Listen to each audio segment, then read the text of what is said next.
നമസ്കാരം. Aroor vision news ചാനലിലേക്ക് സ്വാഗതം.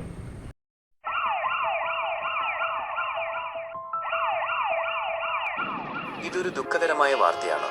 അരൂരിൽ യുവതിയെ ട്രെയിൻ തട്ടി മരിച്ച നിലയിൽ കണ്ടെത്തി.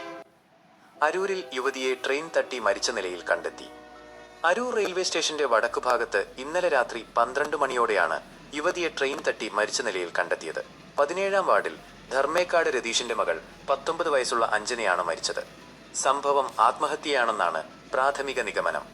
വിവരമറിഞ്ഞ് അരൂർ പോലീസ് സംഭവസ്ഥലത്ത് എത്തുകയും തുടർ നടപടികൾ സ്വീകരിക്കുകയും ചെയ്തു.